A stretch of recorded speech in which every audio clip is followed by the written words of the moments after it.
আসসালামু আলাইকুম ওয়া রাহমাতুল্লাহি ওয়া বারাকাতুহু। এক ভাই প্রশ্ন করছে, সুদ খাওয়া মানুষকে কোরবানিতে অংশীদার করা যাবে না নাই? যে ব্যক্তি কমপ্লিট তার উপর জানা হারাম বা আদা কামাই তার হারাম, ওই ব্যক্তিকে অংশীদার করলে বাকি কয়জনের কোরবানি সহি হব না। আরও যে ব্যক্তি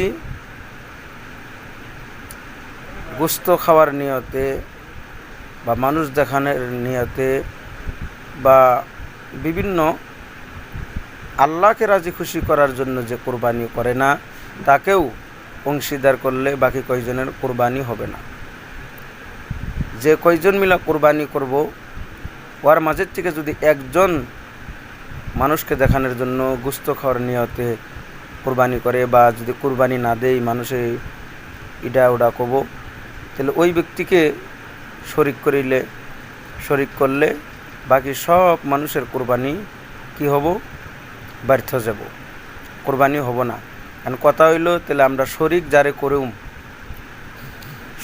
যারে করুম চিন্তা ভাবনা করিয়া যাতে আমরা করি। আর কোরবানি যে ব্যক্তি কোরবানি করব না, রাসূলুল্লাহ সাল্লাল্লাহু আলাইহি সাল্লাম ইবনে মাজার হাদিসে বলছে, মান কানা লাহু উসওয়া ফালা ইউযাহি ফালা ইয়াকরাবান্না মুসাল্লানা। যে ব্যক্তি কোরবানি করার সক্ষম আছে, কোরবানি করলো না, রাসূলুল্লাহ সাল্লাল্লাহু আলাইহি সাল্লাম কইছে, এই জানি আমার ঈদগাহে আসে না। কত ভয়ানক কথা! এই জন্য 7 জন মিলে বড় জানোয়ারে 7 জন মিলে কোরবানি করা যায়, 20,000 টাকায় গরু পাওয়া যায়, তাহলে 3,000 টাকা করে দিলেও আঙ্গো ওয়াজিবটা আদায় হয়। 10 জিলহজ ফজর থেকে নিয়ে 12 জিলহজ মাগরিব পর্যন্ত